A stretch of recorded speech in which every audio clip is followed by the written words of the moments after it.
रव्यामध्ये मित्रांनो पाणी घालून आज आपण चक्क रव्याचे लाडू तयार करणार आहोत। अगदी कधी पाहिली नसेल ना कधी केली नसेल इतकी परफेक्ट रेसिपी तयार होते ना, तुम्ही बार बार बनवाल। हे बघा कसले सुबक लाडू तयार होतात, अगदी तुमचेही लाडू असेच बनतील। चला मग रेसिपी बनवायला सुरुवात करूया।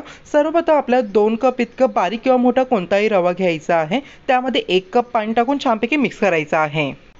हे बघा मंडळी, 2 मिनिटांनंतर पाहू शकता रव्याला छानपैकी चिकटसरपणा आलेला आहे। आता या रव्यामधून डायरेक्टली आपल्याला टिक्क्या बनवायच्या आहेत आणि तेलामध्ये किंवा तुपामध्ये टिक्क्या आपल्याला आता फ्राय करायच्या आहेत।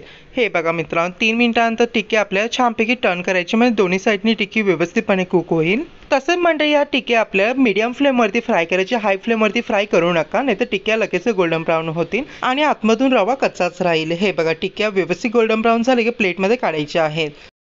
सो मंडळी, रव्याची टिक्क्या फ्राय करून मी थंड करून घेतलेली आहे। हे बघा, टिक्की मी तुम्हाला ब्रेक करून दाखवलेली, एकदम व्यवस्थितपणे आतमधून शिजलेली आहे। याची बारीक बारीक तुकड्यामध्ये या पद्धतीने आपल्याला तुकडे करून घ्यायचे आहेत आणि मिक्सर जारमध्ये ॲड करून द्यायचं आहे आणि बारीक वाटून घ्यायचा आहे। आता वाटलेला रवा आपल्याला छानपैकी एक प्लेटमध्ये काढून घ्यायचा आहे। जितका जमेल तितका रवा बारीक वाटायचा आहे। सो मंडळी, आता सेकंड इन्ग्रेडियंटमध्ये आपल्याला 1 कप इतकी पावडर साखर ॲड करायची आणि मिक्स करायचं आहे। आता हाय फ्लेमवरती पॅन ठेवून पॅनमध्ये 2 मोठे चमच इतकं साजूक तूप ॲड करायचे, ड्रायफ्रुट्स ॲड करायचे आहेत, छानपैकी मिक्स करायचं आहे। हे बघा मंडळी, ड्रायफ्रूट छानपैकी हलके गोल्डन ब्राऊन झाले की आपल्याला छानपैकी साजूक तूप आपल्याला वाटलेल्या रव्यामध्ये ॲड करून मिक्स करायचं आहे। सो मंडळी पाहू शकता, हे बघा लाडवाचं मिश्रण किती मस्त तयार झालेले, अगदी इझिली लाडू बनत आहे। तसे मंडळी मी इथे लाडवाला गार्निशिंग करण्यासाठी बदाम आणि पिस्ताच्या स्लाइसने गार्निशिंग करत आहे। तुम्हाला हवं असेल ते ड्रायफ्रुट्स तुम्ही वापरू शकता। सो हे बघा, सुबक लाडू तयार झालेला आहे। याच पद्धतीने आणखीन एक लाडू तयार करून दाखवत आहे। सो मंडळी, जेवढ्या आकाराचा लाडू बनवायचा तेवढ्या आकाराचं मिश्रण घेऊन छानपैकी लाडू आपल्याला वळवायचा आहे आणि त्यावरती गार्निशिंगसाठी ड्रायफ्रुट्स लावायचे आहे।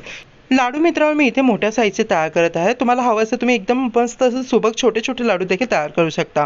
सेकंड लाडू देखील तयार झालेले आहे। याच पद्धतीने सर्व लाडू तयार करून घ्यायचे आहेत। सो मंडळी, लाडू तर रेडी झालेले आहेत। कशी वाटली तुम्हाला ही रेसिपी मला कमेंट करून सांगायला विसरू नका। रेसिपी आवडली असेल रेसिपीला नक्कीच एक लाईक ठोका, तसं आपल्या चॅनल प्लीज सबस्क्राईब करा। नक्की लाडूची ही रेसिपी ट्राय करून बघा। चला मंडळी, पुन्हा भेटूया। हर हर महादेव।